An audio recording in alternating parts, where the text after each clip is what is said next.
الحمد للہ رب العالمین والصلاة والسلام علی سیدنا محمد وعلی آلہ وصحبہ اجمعین اما بعد۔ میرے ساتھیو، آج الاحادیث القدسیہ کی یہ 27ویں حدیث ہے۔ یہ روایت ہے ابو زرعہ سے، انہوں نے سنا حضرت ابو ہریرہ رضی اللہ تعالی عنہ کو، جنہوں نے فرمایا کہ میں نے سنا ہے نبی کریم صلی اللہ علیہ وسلم کو ارشاد فرماتے ہوئے کہ اللہ رب العزت نے فرمایا کہ وَمَنْ أَظْلَمُ مِمَّنْ ذَهَبَ يَخْلُقُ خَلْقِهِ،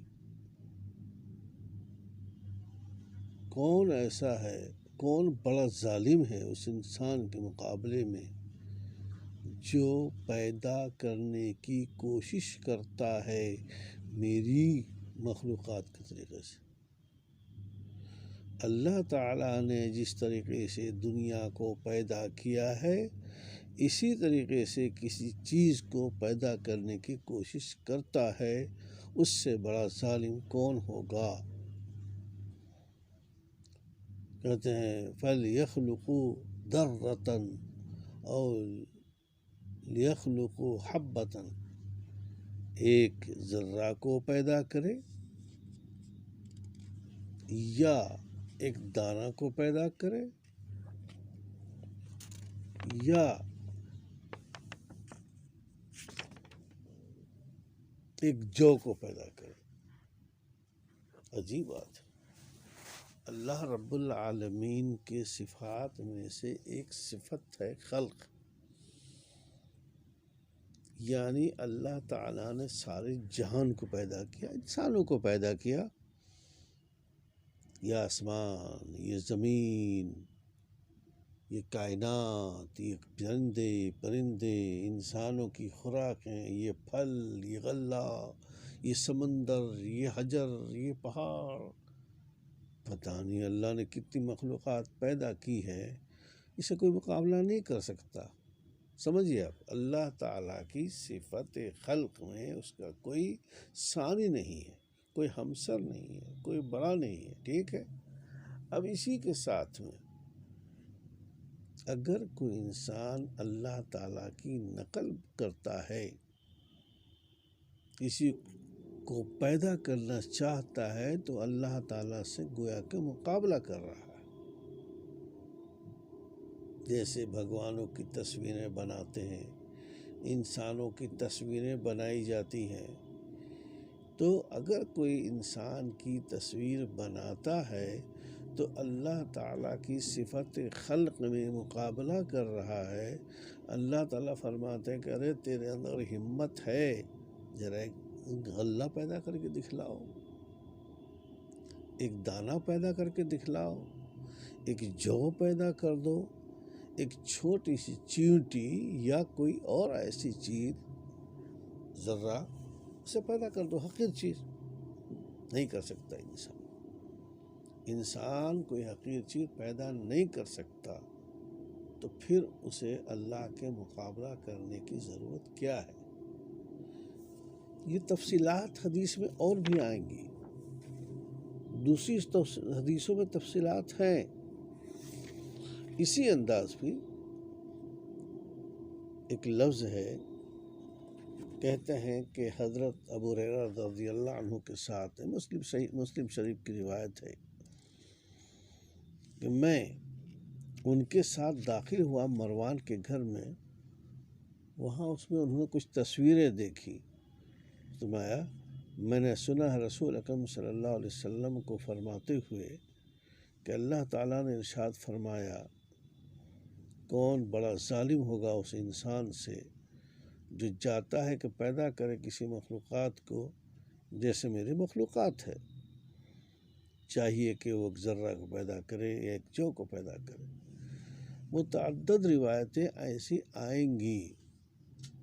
یہی موسیٰ بن اسماعیل کی روایت ایک دوسرے الفاظ میں ہے کہ میں ابو ہریرہ رضی اللہ تعالیٰ عنہ کے ساتھ مدینے میں ایک مکان میں داخل ہوا، یا وہ ابو زرع فرماتے ہیں انہوں نے دیکھا اس مکان کے اوپر والے حصے میں ایک مصور کچھ تصویر بنا رہا ہے۔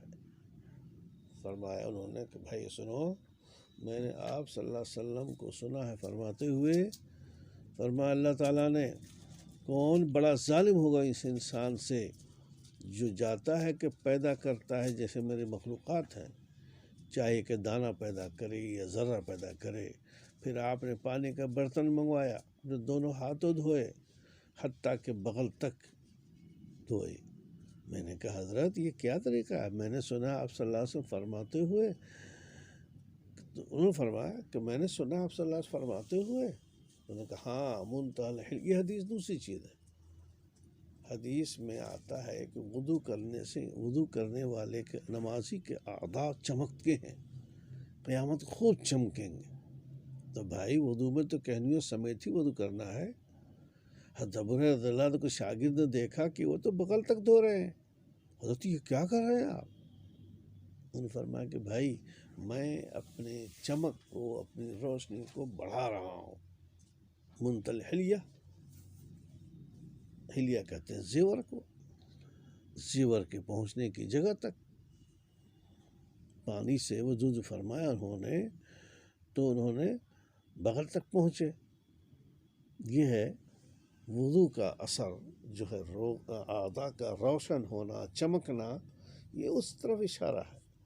ان کا اپنا انفرادی عمل ہے یہ۔ وضو میں تو کہیں سمیت ہی دھویا جائے گا۔ بہرحال یہ وضو کا مسئلہ ہے، وضو کی برکت ہے، وضو کی جو فضائل ہیں اس میں یہ آتا ہے کہ وضو کرنے سے انسان کے اعضاء چمکتے ہیں۔ انہوں نے اس چمک کو بڑھانے کے لیے بجائے کہنیوں کے بالکل بغل تک لے گئے۔ اصل حدیث کا مقصد یہ ہے کہ جو اللہ تعالیٰ کی صفت خلق ہے، پیدا کرنے کی طاقت ہے، اس خلق کا مقابلہ کوئی نہیں کر سکتا۔ اور چیلنج کیا اللہ نے، اگر کسی کے اندر ہمت ہے تو بھائی دانہ پیدا کر دو۔ اللہ کتنا بڑا کرم ہے، اللہ کتنا بڑا احسان ہے۔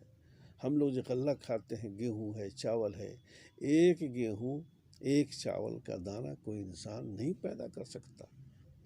پلاسٹک کا تو بنا سکتا ہے جیسا کہ آج کل مل رہا ہے، لیکن قدرتی دانہ نہیں پیدا کر سکتا ہے۔ اور اسی غلہ سے انسان کی صحت، انسان کی زندگی، یہ سب موقوف ہے۔ تو اس لیے اللہ نے چیلنج کیا ہے اور یہ منع فرمایا ہے کہ دیکھو اگر کوئی اللہ تعالیٰ کی صفت کا مقابلہ کرتا ہے تو یہ ایک طرح سے مقابلہ ہے، یہ گستاخی ہے، یہ سب سے بڑا ظالم انسان کہلائے گا۔ اس لیے تصویر بنانے کا متعلق کوئی کام نہیں کرنا چاہیے، تصویر نہیں بنانی چاہیے۔ اب ایک مسئلہ ہمارے دور کے حساب سے ہے تصویر بنانا، اس سلسلے میں ہم پھر جو ہے بعد میں بحث کریں گے، اس کا تھوڑا سا تذکرہ کریں گے بعد میں انشاءاللہ۔ اللہ تعالیٰ جو ہے ہم سب کو صحیح راستے پر چلنے کی توفیق عطا فرمائے۔ وصلی اللہ علی سیدنا محمد وعلی آلہ وصحبہ اجمعین، آمین یا رب العالمین۔